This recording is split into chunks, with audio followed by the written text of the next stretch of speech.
নারী দিবসে সবাইকে সংগ্রামী শুভেচ্ছা জানাচ্ছি। ইতিমধ্যেই আপনারা জেনেছেন আমাদের যে আজকের আয়োজন, এই উদযাপন, সেই উদযাপনকে প্রশ্নবিদ্ধ করা হচ্ছে। আমরা যে সময়টায় দাঁড়িয়ে আজকের এই সমাবেশ করছি, এখানে জড়ো হয়েছি, সেই সময়টাতে আমরা দেখতে পাচ্ছি ঘরে বাইরে রাস্তাঘাটে চলন্ত বাসে কোথাও নারীরা নিরাপদ নয়, সহিংসতার শিকার হচ্ছে।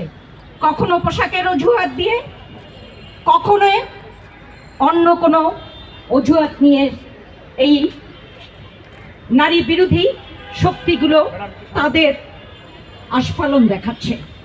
আমরা আজকের এই সমাবেশ থেকে বলতে চাই, ঘরে ফিরুন, আপনারা ঘরে ফিরুন। অর্ধেক নারী সমাজ আজকে জেগে আসে, জেগে উঠছে, সামাল দিতে পারবেন না, বলে দিচ্ছি, সামাল দিতে পারবেন না। আজকে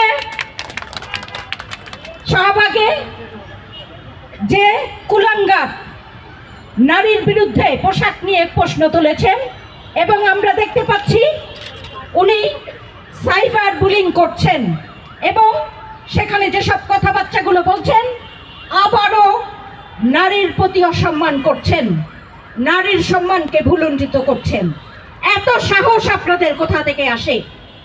কোথা থেকে? মায়ের পেট থেকে জন্ম নেওয়া কুলাঙ্গাররা কিভাবে আসে এসব? আজকে সমস্ত নাগরিকের নিরাপত্তা দেওয়ার কথা রাষ্ট্রের। আমরা রাষ্ট্রীয় যন্ত্র থেকে আমরা দেখতে পাচ্ছি যে একের পর এক ধর্ষকরা ছাড়া পেয়ে যাচ্ছে। আমরা প্রত্যেকেই জানি ধর্ষণের শাস্তি হচ্ছে মৃত্যুদণ্ড। একজন মৃত্যুদণ্ড প্রাপ্ত আসামি, প্রমাণিত আসামি, তারা কিভাবে একের পর এক ছাড়া পেয়ে যায়? এই নিশানাগুলো নারী সমাজকে দেখাবেন না।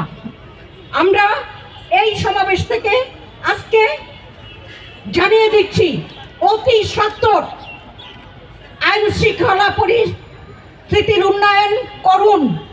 অনেক সংস্কার আপনাদের রেখেছি, বৈষম্য বিরোধ করতে এসে বৈষম্য তৈরি করছেন।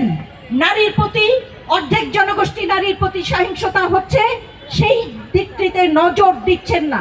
আমরা আজকের এই সমাবেশ থেকে অতি সত্বর ব্যবস্থা গ্রহণের জন্য জোর দাবি জানাচ্ছি এবং একই সাথে আমরা যারা এখানে উপস্থিত হয়েছি এবং হই নাই, সমস্ত জনগোষ্ঠীর পক্ষ থেকে, বাংলাদেশের সমগ্র মানুষের পক্ষ থেকে জানাচ্ছি, সবাইকে অনুরোধ করছি, যেখানেই নারী নির্যাতন সেখানেই প্রতিরোধ গড়ে তুলুন, দুর্গ গড়ে তুলুন।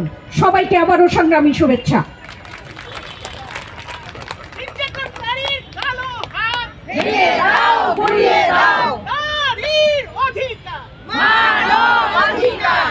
ধন্যবাদ শাহনাজ সুমি আপা।